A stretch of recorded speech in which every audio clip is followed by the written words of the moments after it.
മലയാളം ഒരുപാട് കോടി ക്ലബ്ബുകൾ കണ്ട വർഷമാണ് 2025. 100ഉം 200ഉം 300ഉം എല്ലാം പുഷ്പം പോലെയാണ് വാരിക്കൂട്ടിയത്. മാസങ്ങളുടെ ഇടവേളയിൽ പുതിയ ഇൻഡസ്ട്രി ഹിറ്റുകൾ ഉണ്ടായി. പക്ഷേ ഈ വർഷം ഇന്ത്യയിൽ നിന്നും ഏറ്റവും കളക്ഷൻ നേടിയ 10 ചിത്രങ്ങളുടെ പട്ടിക പുറത്തു വന്നപ്പോൾ അതിലൊരൊറ്റ മലയാള സിനിമ പോലുമില്ലെന്നേ. ഈ വർഷം പുറത്തിറങ്ങിയ ചിത്രങ്ങളുടെ ഇന്ത്യയിൽ നിന്നുള്ള കളക്ഷന്റെ ടോപ്പ് 10 ലിസ്റ്റാണ് പുറത്തു വന്നിരിക്കുന്നത്. ഋഷഭ് ഷെട്ടി ചിത്രമായ കാന്താര ചാപ്റ്റർ 1 ആണ് ഈ വർഷം ഇന്ത്യയിൽ നിന്നും ഏറ്റവും കൂടുതൽ കളക്ഷൻ വാരിക്കൂട്ടിയ സിനിമ. 697 കോടിയാണ് സിനിമയുടെ കളക്ഷൻ. ഒക്ടോബർ 2-ന് ഇന്ത്യയിൽ ഉടനീളം റിലീസ് ചെയ്ത ചിത്രം വെറും 22 ദിവസം കൊണ്ട് നേടിയത് 800 കോടിയിൽ പരം ആഗോള കളക്ഷനാണ്. ഇതോടെ ഈ വർഷം ആദ്യം പുറത്തിറങ്ങിയ വിക്കി കൗശൽ ചിത്രം ചാവയുടെ ഗ്ലോബൽ കളക്ഷൻ റെക്കോർഡായ 807 കോടി കാന്താര ചാപ്റ്റർ 1 മറികടന്നിരുന്നു.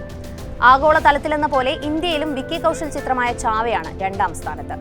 695 കോടിയാണ് ചാവയുടെ ഇന്ത്യൻ കളക്ഷൻ.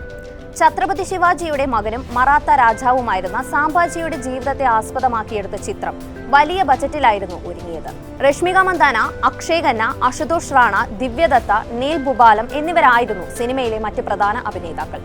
വിക്കി കൗശലിന്റെ കരിയറിലെ തന്നെ നിർണായകമായ ചിത്രങ്ങളിൽ ഒന്നായി ചാവ മാറിയിരുന്നു.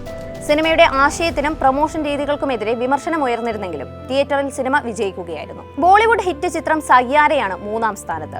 393 കോടിയാണ് സയ്യാരയുടെ നേട്ടം. പുതുമുഖങ്ങൾ മുഖ്യവേഷത്തിലെത്തിയ ചിത്രം സർപ്രൈസ് ഹിറ്റായി മാറുകയായിരുന്നു. റൊമാന്റിക് യോണറിലെത്തിയ ചിത്രം ടിപ്പിക്കൽ രീതിയിലായിരുന്നു കഥ പറഞ്ഞത്. അഭിനേതാക്കളുടെ പ്രകടനവും പാട്ടുമായിരുന്നു സയ്യാരയെ പ്രേക്ഷകർക്ക് പ്രിയപ്പെട്ടതാക്കിയത്. അതേസമയം ചിത്രത്തിനെതിരെ വിമർശനവും ഉയർന്നിരുന്നു. എന്നാൽ ബിഗ് ബജറ്റ് ആക്ഷൻ സിനിമകൾക്ക് മാത്രമല്ല, ഒരു കാലത്ത് ബോളിവുഡിന്റെ മുഖമായിരുന്ന റൊമാന്റിക് സിനിമകൾക്ക് ഇപ്പോഴും നേട്ടമുണ്ടാക്കാൻ കഴിയുമെന്ന് തെളിയിച്ച ചിത്രമായാണ് സയ്യാരയെ പൊതുവെ വിലയിരുത്തുന്നത്. അടുത്ത ചിത്രം കൂലിയാണ്. രജനീകാന്ത് ലോകേഷ് കനകരാജ് ചിത്രം സമ്മിശ്ര പ്രതികരണങ്ങൾക്കിടയിലും വമ്പൻ നേട്ടമുണ്ടാക്കി. 323 കോടിയാണ് കൂലി നേടിയത്. മോശം പ്രതികരണങ്ങൾ നേടിയിട്ടും ബോളിവുഡ് ചിത്രം വാർ 2 നേടിയത് 287 കോടിയാണ്. വാർ 2-ന്റെ തൊട്ടു പിന്നിലായുള്ളത് ആനിമേഷൻ ചിത്രമായ മഹാവതാർ നരസിംഹയാണ്. 268 കോടിയാണ് സിനിമ ഇന്ത്യൻ ബോക്സ് ഓഫീസിൽ നിന്നും നേടിയത്. പവൻ കല്യാൺ ചിത്രം ഓജി, സംക്രാന്തിക്ക് വസ്തുന, റേഡ് 2, സിതാരെ സമീൻ പർ എന്നിവയാണ് ആദ്യ 10-ൽ മറ്റു സിനിമകൾ. ഈ പട്ടികയിൽ മലയാള സിനിമകളൊന്നും വരാത്തത് എന്തേ എന്ന് തോന്നുന്നുണ്ടോ? അത് കളക്ഷൻ കണക്കുകളിൽ എന്തെങ്കിലും പ്രശ്നമുണ്ടായതുകൊണ്ടല്ല. മലയാള സിനിമകൾ ഓവർസീസിലും മറ്റ് വിദേശ രാജ്യങ്ങളിലും കൂടി മികച്ച പ്രകടനം കാഴ്ചവെച്ചാണ് കളക്ഷൻ നേടിയത് എന്നതുകൊണ്ടാണ്.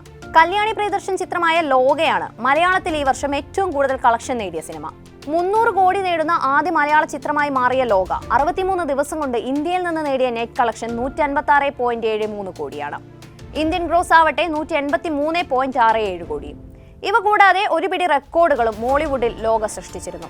മലയാളം ഇൻഡസ്ട്രി ഹിറ്റ്, ഏറ്റവും കൂടുതൽ കളക്ഷൻ നേടിയ ഡബ് ചിത്രം, തെലുങ്കിൽ ഏറ്റവും ഉയർന്ന കളക്ഷൻ, ആഗോളതലത്തിൽ ഏറ്റവും കൂടുതൽ മാർക്കറ്റ് ഷെയർ, ബുക്ക് മൈ ഷോയിൽ ഏറ്റവും കൂടുതൽ ടിക്കറ്റുകൾ വിറ്റ റെക്കോർഡ്, ഏറ്റവും കൂടുതൽ ആളുകൾ തിയേറ്ററിൽ എത്തിയ റെക്കോർഡ് തുടങ്ങി നിരവധി റെക്കോർഡുകൾ. മോഹൻലാലിന്റെ എമ്പുരാനും തുടരും ആയിരുന്നു ഈ വർഷം മലയാളത്തിൽ ഏറ്റവും കളക്ഷൻ നേടിയ മറ്റ് ചിത്രങ്ങൾ. ആഗോളതലത്തിൽ 265 കോടി കളക്ഷൻ നേടിയ എമ്പുരാന്റെ ഇന്ത്യയിലെ ഗ്രോസ് കളക്ഷൻ 123 കോടിയാണ്. 234 കോടി ഗ്ലോബലി നേടിയ തുടരുമാകട്ടെ ഇന്ത്യയിൽ നിന്ന് 140 കോടിയാണ് സ്വന്തമാക്കിയത്.